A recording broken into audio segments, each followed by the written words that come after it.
Welcome back to Passion About Music Education, a channel dedicated to you, the music educator. My name is Rachel Hartman. Today this video is all about the ABRSM Graded Theory exams.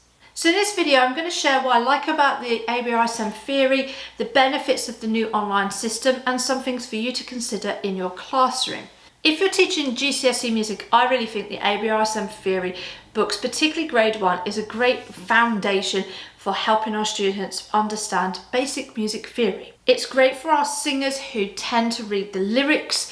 It's great for our guitarists who may be reading just guitar chords, or our bass player, or even our drummer who may be not reading music. It's also really good for our single line instruments, our violins, our clarinets, to understand a little bit more about chords and harmony, and of course our piano students get good grounding from that in practical playing, get to understand how other instruments work. So it's a really great resource. I always used to give it to my year 10 students, the grade 1 book, and we would do a section each week for homework. I never made them do the exam because the problem with the exam was you could only take it at certain points throughout the year, but we definitely did the grade 1 workbook, and we also did a past paper, which is really one of the benefits of the graded theory course and all the resources that come with the ABRSM theory, is all those materials are there for your students to access.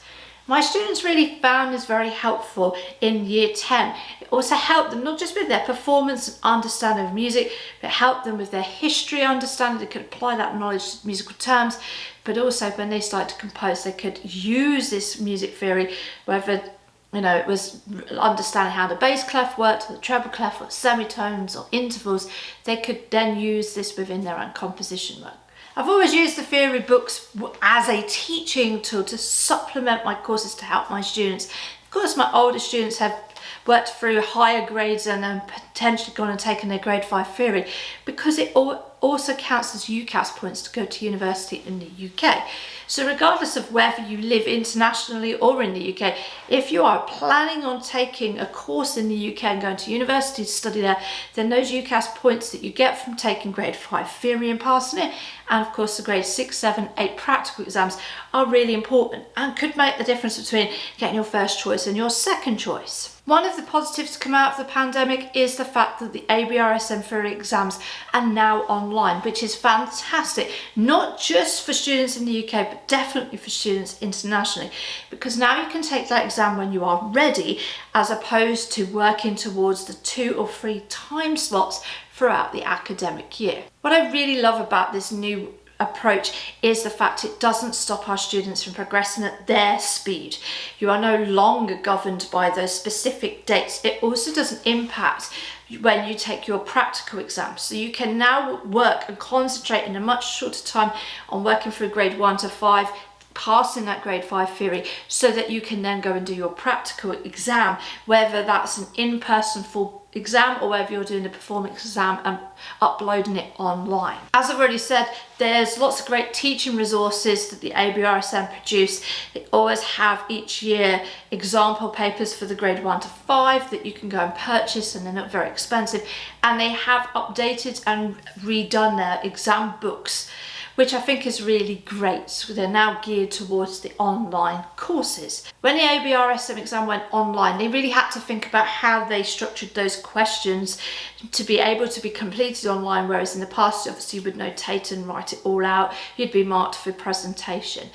What I do like is their attention to detail between going from grade 1, 2, 3, 4 and 5, in the fact that when you go through the pitch section, for instance, the questions in grade 1 are quite similarly laid out to what you find in grade 5, which is really helpful for the confidence of our students when sitting down to do the exam.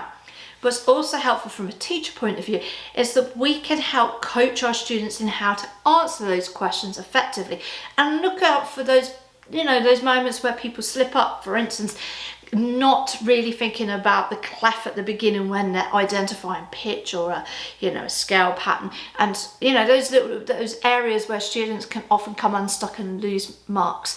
That exam technique that we can teach our student applies to grade 1 as it applies to grade 5, which I think is really great, because when you teach all the way through the grade 1 to 5, your students are already trained on what to look out for when they get to this grade 5 exam because they've already done it in grade 1. I also like the fact that the ABRSM have made it quite quick to be able to apply. There is a couple of videos on the ABRSM website that you can watch of how to do the exam. You need to make sure that you're obviously in a clean, empty room. It will be videoed, it's all authenticated, and you'll get your results sent to you fairly quickly. It usually takes about 3 weeks.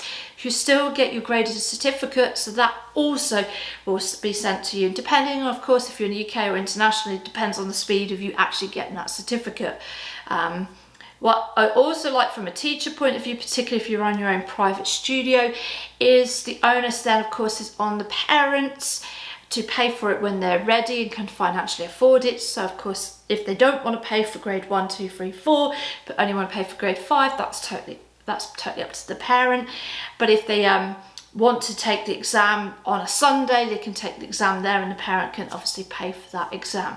So it kind of takes off some of the pressure that's always existed on teachers in terms of collecting all the money and then completing the application form and uploading that to the ABRSM in time for the deadline. So a lot of that admin work is also gone for teachers, which is a positive, particularly if you're running a busy studio. If you do teach the theory as part of your GCSE or A-level course as a homework supplement, again, the students can take those exams at home if they feel that they want to, take that external exam and have that certificate.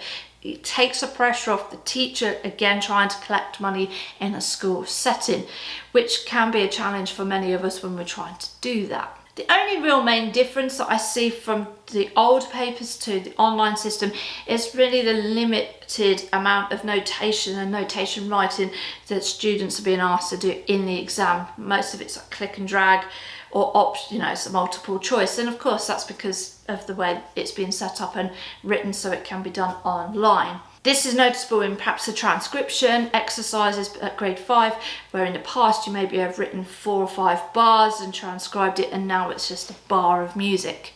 So in some areas, perhaps the depth is a little bit reduced because of the online system, but on the whole, the student still understands transcribing. So again, if you wanted to make sure that your student really understood that in depth, that would be something you would teach within your course, and when you're training them to understand how to transcribe and why we transcribe. But what I do like is they have kept that transcription skill in for our students and kept actually most of the key content in for students from the old paper into the new paper.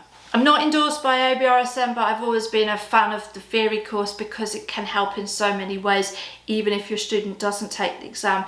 And I think this new model has lots of benefits for music students all around the world, whether that's in your instrumental one-on-one lessons or if that's within your classroom program and you're looking maybe for a theory course that you could do with your students. I like the fact that there is an external exam that students can take and be rewarded with either a pass, a merit or a distinction grade. The grades have now changed to be not marked out of 100 but out of 75, but the pass, merit and distinction grades still exist and are still really important in the fact that kind of inspire students. They love to get that distinction grade on their theory or performance. That hasn't gone, which is great for our students. I really do like the fact that they've taken these exams online so that students can take them when they're ready, and that way it doesn't hinder any student who is doing a practical exam or hold them back for too long, having to wait, maybe if they're ready to do their theory exam in sort of June, but they've missed the deadline, so then they have to wait till November, which is quite a long time. But now they don't have to do that with the theory exam, so it's really good. I think it's so important as music educators that we help our students see the links between all the different sections of music that they do, whether that is a theory class or a practical one-to-one class or their ensemble, composition class, the exam classes. I think it's important that we don't keep those as separate things so that student doesn't see the connection. And I think bringing theory into your classroom to help with composing, to help with performing, to help with understanding of history of music is so vital for our students, because we seeing the connections, they will see how everything connects together and they'll become much stronger musicians. I hope this video about the ABRSM theory exam has been a helpful insight and an introduction to the course, particularly now with the online system. If you have any questions or comments, please of course leave them in the comment section below. It helps us know what you're looking for in terms of support so we can make the right videos for you. And of course, if you've enjoyed the content of this today, please make sure you like and subscribe to the channel. We look forward to seeing you again here very soon on Passionate About Music Education.